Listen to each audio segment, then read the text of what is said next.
এই গরমে যদি এরকম একটা ঠান্ডা ঠান্ডা ম্যাঙ্গো মুস ডেজার্ট হয় আর কি লাগে বলেন।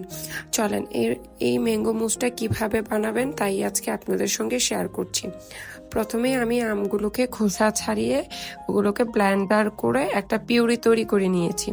তারপর অন্য একটা পাত্রে আমি একটু হুইপ করে নিয়েছি। এটা যে কোনো ব্র্যান্ডের হতে পারে, আপনি যে কোনো একটা ব্র্যান্ডের হুইপ ক্রিম দিয়ে ওইটা করে নিতে পারবেন। তারপর ওই হুইপ ক্রিমটার সাথে আমি কনডেন্স মিল্ক অ্যাড করে দিচ্ছি।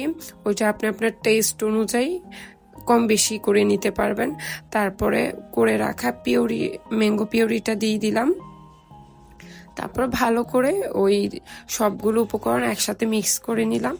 তারপরে একটা গ্লাসের মধ্যে পিউরি করে রাখা ওই ম্যাঙ্গোটা আমি দিয়ে দিলাম।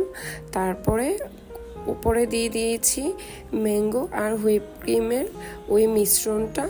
তারপর ডেকোরেশনের জন্য একটু ম্যাঙ্গো পিউরি উপর দিয়ে দিলাম। ওইটা অপশনাল, দিলেও আপনাদের ইচ্ছে, না দিলেও দিতে পারেন।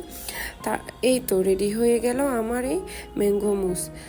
যদি আপনারা ওটা বাসায় ট্রাই করে থাকেন অবশ্যই আমার সাথে শেয়ার করবেন। এটা খেতে খুবই খুবই খুবই টেস্টি আর এই গরমের জন্য খুবই পারফেক্ট।